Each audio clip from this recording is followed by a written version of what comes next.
I want to talk about this Damian Lillard situation. Let me first say congratulations to Damian Lillard for signing a 3-year, $42 million deal to go back to Portland. He also has a no-trade clause. We'll talk about that in a second. But Damian Lillard is back in Portland, back where he started his career and back essentially where home is. And the reason why I wanted to start this episode with dispelling that notion is because you're hearing a lot of people sort of rewrite why Damian Lillard essentially went to the Bucks in the first place. Damian Lillard played 95% of his career in Portland.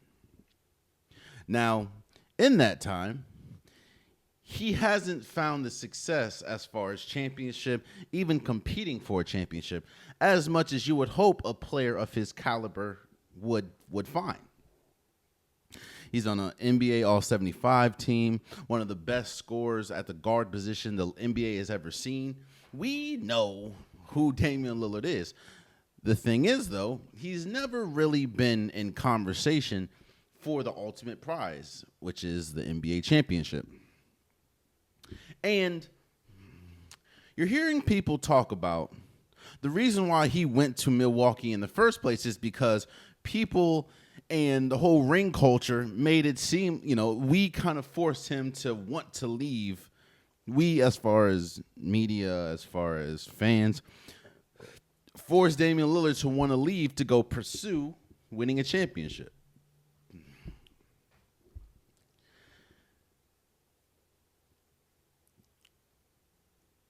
I think half of that is true and half of it is not.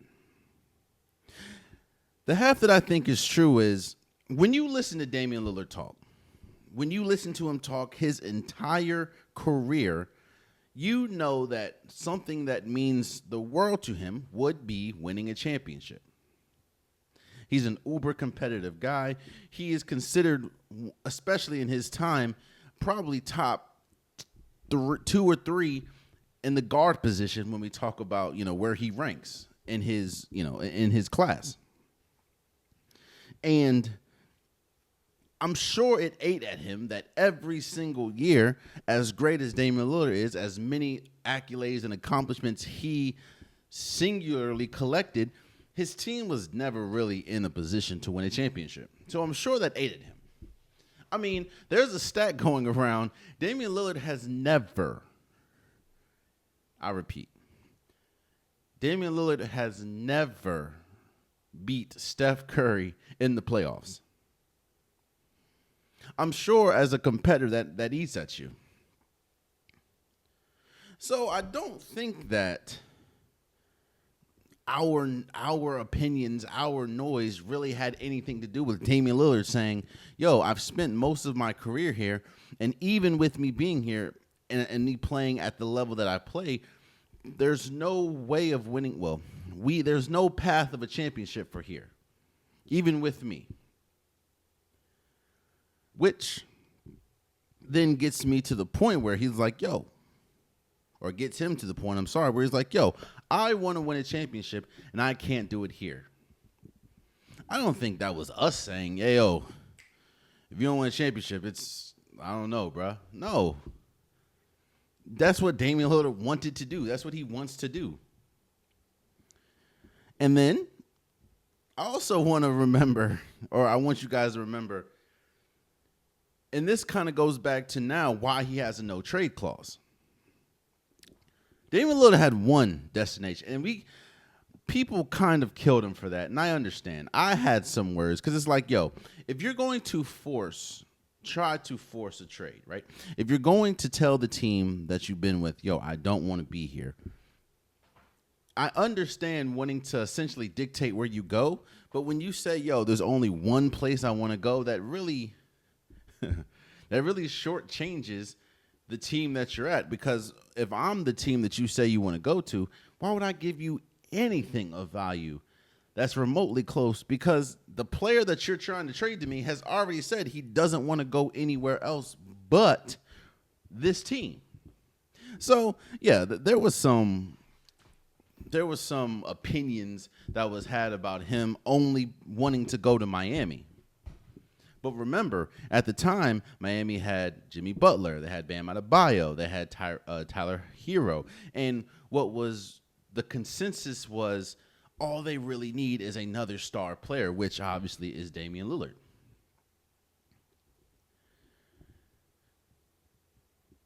So he wanted to win, and he felt the best avenue for him to win was to go to a team that at the time looked primed for a playoff run in Miami. But then he ended up in Milwaukee.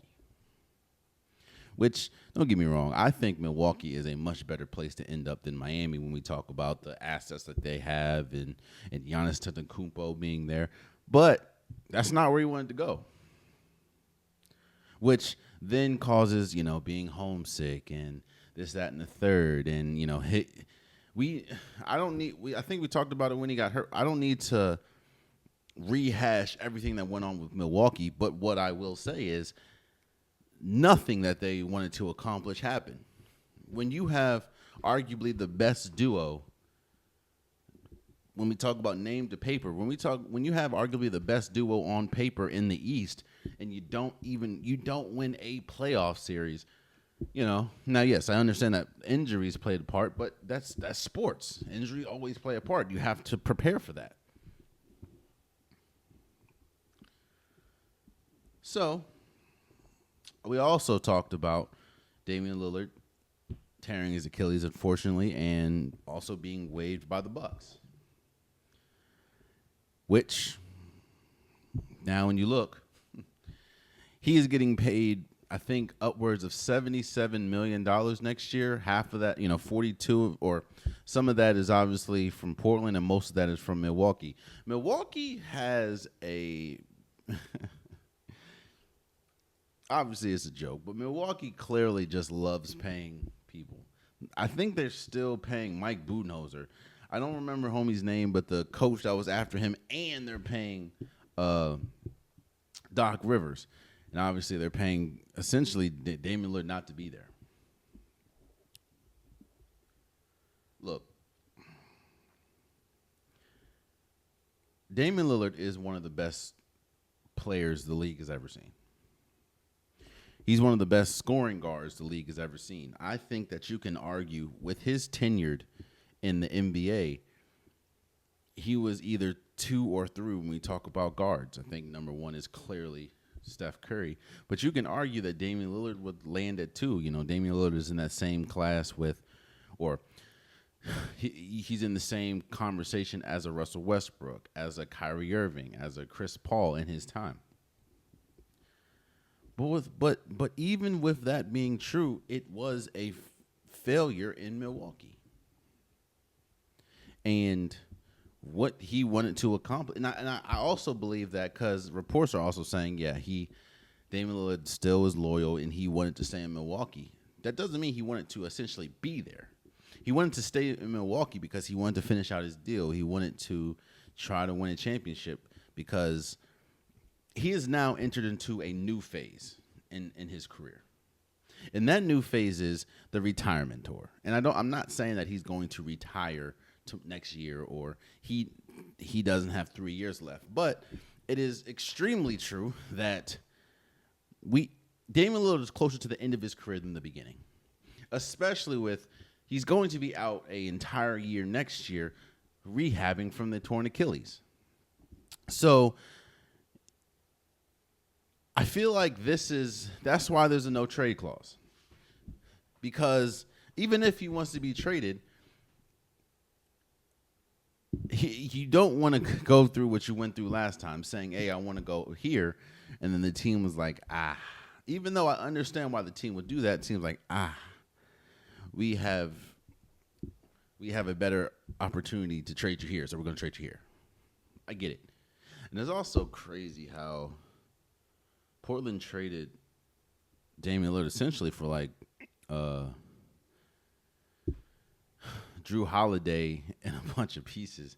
And now, obviously, they rerouted Drew Holiday to go to Boston. And now Portland has Damian Lillard and Drew Holiday. I don't know if Drew Holiday is going to stay or not, but all signs. I mean, you see the whole welcome thing. All signs are saying Drew Holiday staying on this team. So, and Portland has a good young team. Denny Abdia, see what happens with Scoot Henderson. This is a young core. Shaden Sharp, this is a young core that is a good core.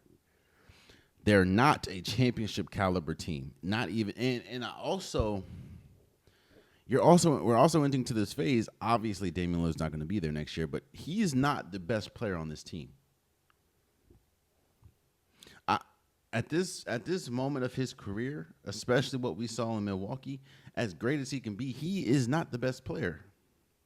So I do think I would be surprised if by the end of this contract, we haven't heard A, that he's going to retire soon, and B,